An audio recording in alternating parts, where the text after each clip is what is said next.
जिस दिन कसम खिला रहे थे आप, पहली बात तो यह कसम खिलाना शरीयत के नाम पर आप सियासत करते, क्या यह गलत नहीं है? आप अपनी सियासत के लिए शरीयत का इस्तेमाल करते हैं।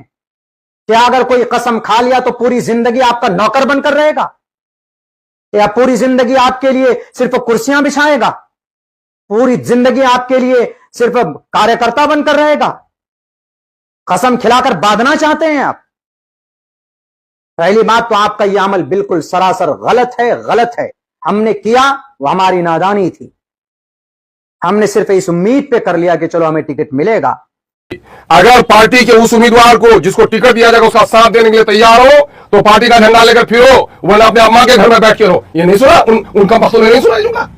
मैंने यकीन दिलाया था, मैंने ये कसम वो नहीं खिलाया था कि साहब हम में से किसी को भी टिकट दिया जाएगा तो मैं उसका साथ दूंगा। समझ में नहीं आई। कुछ लोग कहते हैं दबाव में दिया, क्या उसके गनपट्टी में बंदूक लगाई गई थी? होशोहवास में नहीं थे, नाबालिग थे, नासमझ थे, खातून थी जो उसको बेचारे को दुनियावी हालात से नावाकिफ थी। वो मौलाना अब्दुल्ला सालिम साहब कह रहे हैं कि उन्होंने नादानी में कसम खाई। तो आप बताइए, सियासत में लीडर नादान होना चाहिए कि शातिर?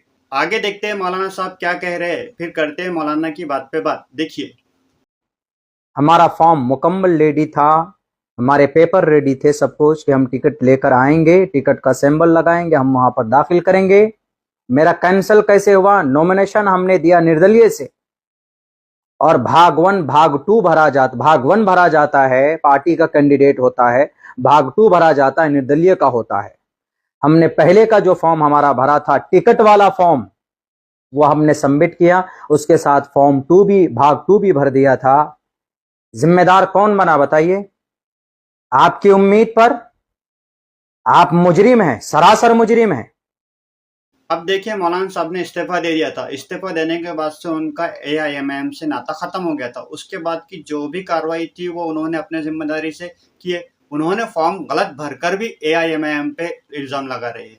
तो इसका मतलब यह है कि उनको कहीं से भी घूम फिर कर सिर्फ इसी वक्त, इलेक्शन के वक्त एआईएमआईएम को गलत दिखाना है। कहीं ना कहीं सिर्फ और सिर्फ मौलाना अब्दुल्ला सालिम साहब सिर्फ एमआईएम को टारगेट कर रहे हैं, एमआईएम को हराने के लिए और दूसरी पार्टियों को जिताने के लिए।